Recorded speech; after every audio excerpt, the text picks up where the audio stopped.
So என்னங்க April 1 வரப்போகுது. So அதனால த பெஸ்ட் ERPs இந்த வேர்ல்டு சர்ச் பண்ணிட்டு இருக்கீங்களா? அதுக்கு முன்னாடி ஒரு குட்டி செக்லிஸ்ட் இன்டர்னலாக உங்கள் பிஸ்னஸை அனலைஸ் பண்ணி ரெடி பண்ணி வச்சுக்கோங்க.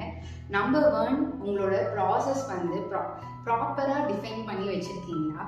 நம்பர் 2, உங்கள் சிஸ்டம் ஒர்ஸ்ட் கேஸில் கூட ஒர்க் ஆகிற மாதிரி பில்ட் பண்ணியிருக்கோமா? நம்பர் 3, உங்கள் SOPs வெல் டாக்குமெண்டட் அண்ட் ரீஐட்ரேட்டடாக ரியல் வேர்ல்ட் செக்அப் பண்ணி வச்சுருக்கீங்களா? நம்பர் 4, உங்களோட கீ யூசர்ஸ் ட்ரெயினபிள் அண்ட் அடாப்டபிளாக இருக்காங்களா? நம்பர் 5, உங்களோட கீ டேட்டா செட்ஸ் என்னென்ன, அதுக்கான ரெவ்யூ சிஸ்டமை எந்த அளவுக்கு நம்ம ரெடி பண்ண போகிறோம். இந்த கிளாரிட்டி ஆஃப் செக்லிஸ்ட் உங்ககிட்ட ரெடியாக இருக்குது அப்படின்னா உங்களோட ERPன்றது இட்ஸ் அ டூலை தாண்டி it's a reflection of my business அப்படின்ற புரிதல் நம்மக்கிட்ட இருக்குது அப்படின்னா ERP இம்ப்ளிமெண்டேஷன் ப்ராசஸ் வந்து ரொம்ப ஈஸியராக இருக்கும். ஜஸ்ட் ட்ரை பண்ணிட்டு சொல்லுங்கள்.